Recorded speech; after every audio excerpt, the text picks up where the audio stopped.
Okay, listen, guys. Today we're gonna do the history. Oh, hey, Mr. Probst. You mean like Benjamin Franklin? No, no, no, no, no.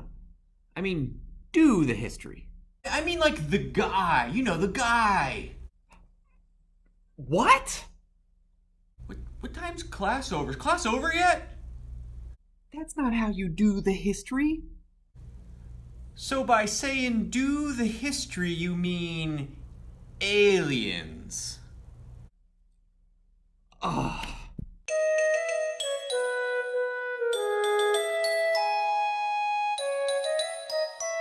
Wait, is this Connix? What's up, 8th graders? It's Mr. Probst here. Today's topic, note taking, is going to be a really important one for all of us to learn this skill. Like anything you want to get better at, be it a sport or an instrument, photography, becoming an artist, being a gamer, and you want to go pro, you got to practice. You guys know that. So we got to practice doing history. And what that means is it's not passive. You can't sit back and just watch a video and get numb and suddenly think that you're going to understand a historical topic. That's a little piece of the puzzle, watching something. But big picture, you've got to take this historical concept, right? And you got to break it apart and understand each individual point so that you understand what that means and how it's connected to the other ones so that you can put it back together and explain it to someone so it makes sense. And that's when you know that you actually understand what's going on and how something works, a historical concept. So note taking is a big piece of that puzzle. So you're going to work on that today. If you have any questions, comments, or concerns, let me know in class. All right, take care. Okay, class, you're now looking at the Google Slides presentation that I've given you and hopefully watched the video about the first Americans, so you're going to be familiar with everything that we're going through. If you haven't, please go back and watch that first. This is going to be the second thing we're doing.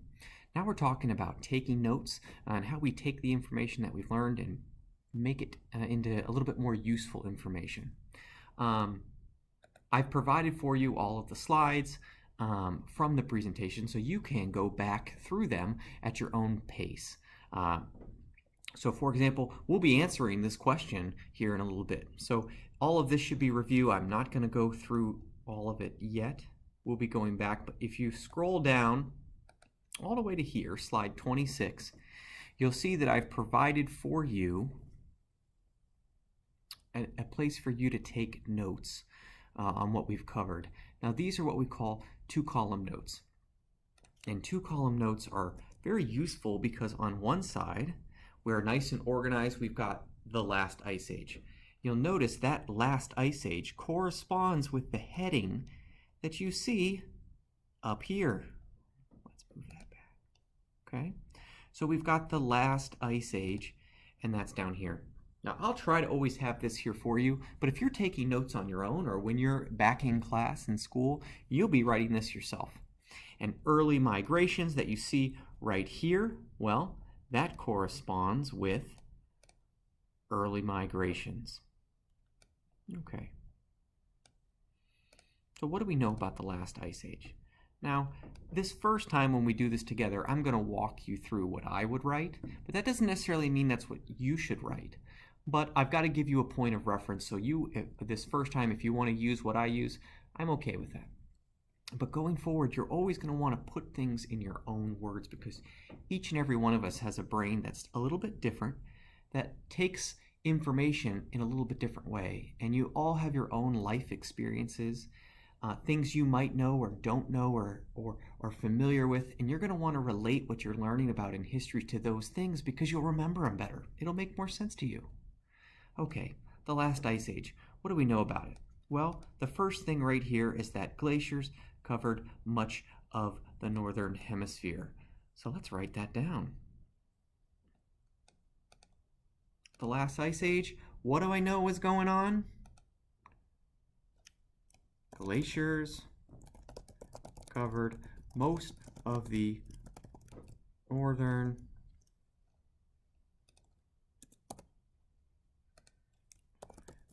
hemisphere. Boom. First part done. Let's go back up here and find some more good information. It was an ice age. So you know what I'm gonna do? I'm just gonna covered in ice. Okay, that's simple enough, right? I know that we've got an ice age. It's a period of time when glaciers covered much of the world, covered in ice. Make sense? Okay, like I said, I'm going to do things a little differently than maybe someone else. If you don't like that and you want to write out what the last ice age was and what an ice age is, you can. These are your notes. Okay, let's talk about the next part here. Back up here in the last ice age, we've got glaciers, we've got ice age. We saw these awesome pictures of glaciers. Oh, the water levels changed. Perfect. Let's use it. Okay. Water levels decreased. And what's neat, let's finish the thought. Water levels decreased because the amount of ice increased. Okay. Oops, spelling mistake. There we go. Did you mean? Yes, that is what I meant. Decreased. Underline, bold. Let's make it blue. I like blue because the amount of ice increased. Underline, bold. Let's make it red because like blue and red, they're like, opposites. Okay, water levels decreased because the amount of ice increased. Ice went up, water went down. Boom, got it. Okay, going back up. Now you might be thinking, Mr. Probst, I know all this stuff because it's in the presentation. Well, yeah, but instead of going through 26 slides of information, you're going to have a single slide with all of your information on it. That saves time, energy. It's one place for you to go, and you've got all of your notes and thinking there in one place. Okay? Remember, we're doing the history. We're taking what was the presentation, right? The video that I created and gave to you, and we're condensing it into something that you're now doing. You're the one doing the work. You're creating the notes. Make sense? Okay, number 3. Low water levels, exposed land between, and in case you don't remember, where was this land between? North America and Asia. Boom! North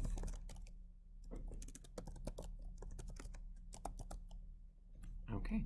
Again, if you want to get fancy, you can embolden things, you can change colors, you can make North America any color you want, right? And Asia. Now it stands out a little more. I don't know why I used 2 different colors of red, but we're gonna go with it.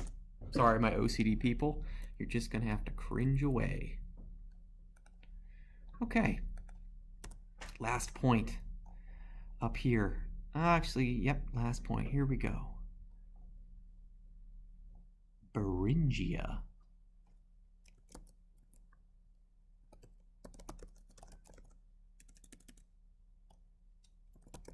Beringia is the name of the land between NA and Asia. North America, short for North America. Make sense? Perfect.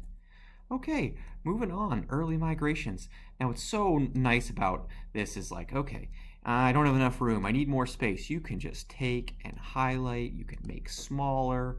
You can make this bigger. You can embolden it. There's all kinds of neat things you can do if you really want to make your notes sort of easy to understand, make them pop. That's nice. Okay. Down here, early migrations. Let's do it. Over here on the left-hand side, we see herds of animals migrated over land bridge. So, let's keep it super simple. First, the animals went over Beringia. right? I like to think of the actual movie Ice Age, right? You got Sid the Sloth, and you got, I think it's Manny's the woolly mammoth, and the other critters that are with them, and they're going over the land bridge, and of course, who's going to be chasing them? A bunch of hungry humans, right? Perfect. So we've got our migrations, herds of animals, nomads, which is the name we're going to give for these humans. Nomads migrated after the animals. Perfect. Simple enough. Boom. Over time, early Americans migrated to North and South America. Now, over time is a loaded phrase, okay? And we're going to break this down more in the past to NA and SA for North America and South America. That's a loaded phrase because over time is thousands of years. And what exactly is 1,000 years to a young person who is 13 years old, right? You're like, for me, 5 minutes is a long time, but in history, 500 years is a long time. Well, 500 years and 5 minutes are two very different things.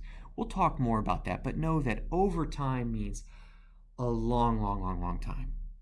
Longer than your entire life, your parents' entire life, your grandparents' entire life, your great, great, great, great, great grandparents' entire lives. If you add up all of your lives together, now we're starting to get to the over time that we're talking about right here. And that leads me to our next point. Over here's the thinking. The thinking is the connections you are making when you talk about all this stuff. And so you can be really casual in this. So I'm actually going to change my font to something fun like Indie Flowers. It actually looks kind of like handwriting. And I'm just going to do a stream of consciousness here. And what that means is what's in my head, what pops in there, that's what I'm putting down over here. So, whoa. The Earth changed and humans adapted to it almost by accident. I mean, that's okay, yeah, you spelled something wrong there, Mr. Probst. Get it right. Okay? That's what that little squiggly line under your stuff, it means you got a spelling error. You can always just give it a second, right click, and up at the top it'll say, did you mean? And almost always that's correct. Okay? Now, is whoa academic speak? No, but this is my thinking. You don't want to put any constraints on your thoughts. You just want to let it flow. Okay. When there was new land exposed over time, it allowed animals to move. People followed. Makes sense? Beringia is just a name, right? The land itself didn't know it was called Beringia. It just became exposed, and that's what we later, historians, decided they were going to call this, right? And it's not an actual bridge, is it? It's land! Exclamation mark. Okay. Early migrations. Me hungry. Me follow animal. Eat animal. Right? I say that jokingly, but in the same sense to understand that we're not talking about groups of people who were like, we should really go over to North America now, because that would make a lot of, economic and societal sense. It was, we're hunter-gatherers. We don't stay put. We follow the animals. The animals are going that way. Guess where we're going? Okay? And over time can mean a really long time. Beautiful. Great job, everyone. Okay, now down to here. This one's going to be a little bit more self-explanatory, so I'm going to do less explaining and let you guys do the work. I've got boxes here for you to write in, but essentially, how did people get to North America in the first place? You already know this. They walked. What did they walk over? You tell me. And why did they go? We just talked about that, but hint, hint, go back a little bit. But why? Why go from Asia to North America? Grumble, grumble, right? All right, glaciers, ice age, Beringia, migration, nomads. You just go right back up in the presentation. You find the vocab. There's migration. You can take this. You can put it into your own words. I always encourage that. Or you can just copy it word for word. Place that over here across from the vocab word. And your summary down here is going to be something we're going to actually work on and talk about in person in class. But what I want you to do is just go ahead and take a stab at it. What I mean by that is I want you to take the information from your notes, thinking, questions, vocab, and answers, and I want you to mix it all together into a little short story, maybe 4 or 5 sentences that make sense to you. They make sense to you in a way where you could go and tell them to your parents. You could read them these 4 or 5 sentences and they'd go, oh, I didn't know that. That makes sense. Cool. Okay. Practice that and we'll deal with that when we're in class. Okay, everyone. Thanks for joining me and I will see you again soon. I think this is going to be on the YouTube, so if it is, I'll do the YouTube thing. Don't forget to like and subscribe. I'm your history teacher, Mr. Probst. Whatever you're doing, thanks for joining me. I'm glad I could be a part of your day. Take care. Bye-bye.